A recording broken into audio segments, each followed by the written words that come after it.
Hi, I'm Andrew with Prudent Reviews, and in this video, I explain the differences between Japanese and German kitchen knives. You'll learn how they compare in terms of materials, design, function, price, and more. So if you're shopping for new kitchen knives, but you're not sure which style is right for you, keep watching.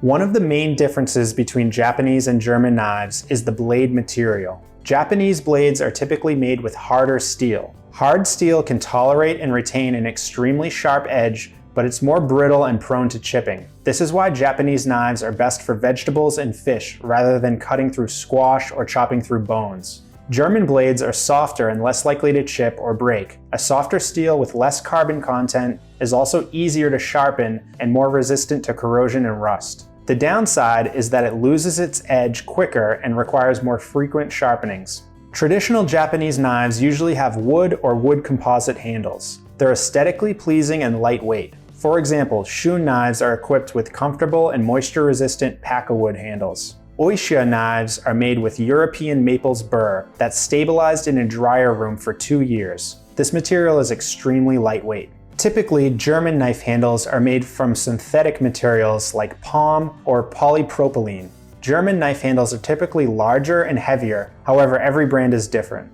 Japanese knife handles typically have an oval, octagonal, or D-shaped design. German knife handles are ergonomic and symmetrical with flat sides and a curve towards the butt end. A Japanese blade tapers inside the handle, making the front of the knife heavier than the handle. This makes the knife lighter and more nimble, but less balanced. German knives usually have a full tang construction, meaning the steel blade runs through the handle, making the knife more balanced and durable. Japanese knives tend to have a straighter edge, which supports an up and down motion. This blade profile is ideal for making straight, clean cuts and slices. German knives have a more rounded blade profile that enables a smoother rocking motion. Japanese blades are thinner than German blades. Because of this, they're also sharper. The thickness remains consistent throughout the blade since most Japanese knives are bolster-free. Typically, German blades have a bolster, which is where the blade meets the knife handle. The steel widens at the bolster, adding weight and balance and providing a smooth transition from handle to blade. As I mentioned, Japanese knives are usually sharper than German knives. Most Japanese knives are sharpened to between a 9 and 16 degree angle per side. And most German knives are sharpened between 14 and 20 degree angle per side. You might think that's a huge advantage for Japanese knives, but remember that you need to be more careful. A thinner, finer edge is more likely to chip. German blades have a smooth finish, while Japanese knives often have a textured blade. For example, the Shun Classic has a swirly Damascus pattern, and this Oisha knife has a traditional hammered texture. Not only is this a pleasing look, but it's also practical. A hammered texture reduces drag and prevents ingredients from sticking, although the impact isn't significant. German knives are heavier than Japanese knives because of the thicker blade, full tang construction, and bulkier handle. The added weight helps you cut through tough vegetables and meat since you don't have to apply as much pressure, but lighter Japanese knives are easier to control and won't tire out your wrist as fast.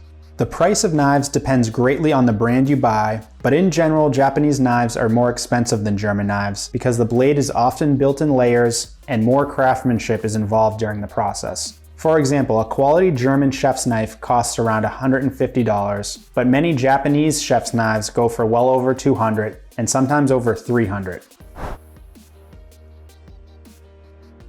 Japanese and German knives have notable differences, so choosing the right style for you depends entirely on your design and cooking preferences. Japanese knives are incredibly sharp and light. They're ideal for traditional Japanese meals that require precision, like sushi, sashimi, and thinly cut vegetables. Alternatively, German knives are known for their toughness. They're bulkier and heavier, and the blades are made of softer steel. This design aligns with the denser ingredients like meat and potatoes used to make traditional German cuisine. However, as the culinary world evolves and more people have a varied diet, the differences between Japanese and German knives are decreasing. To fill the world's varied demands, we're beginning to see more crossover, and knife makers are starting to acknowledge the importance of hybrid knife styles. For example, Wusthof, one of the biggest German knife brands, makes Japanese-style knives like the classic Santoku. This knife maintains the German handle, but it has a traditional Sentoku blade.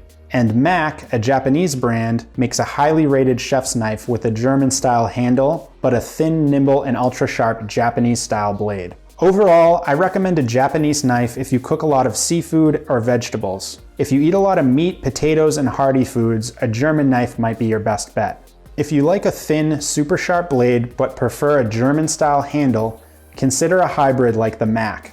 If you want to learn more, I'll link to my full comparison of German versus Japanese knives in the description of this video. I'll also link to my favorite brands across both categories. Those are affiliate links, so I will earn a commission if you click and buy, but at no extra cost to you. If you found this video helpful, check out this video where I break down the differences between Zwilling and Henkel's kitchen knives. And don't forget to click the logo to subscribe to the channel. Thanks for watching. We'll see you in the next video.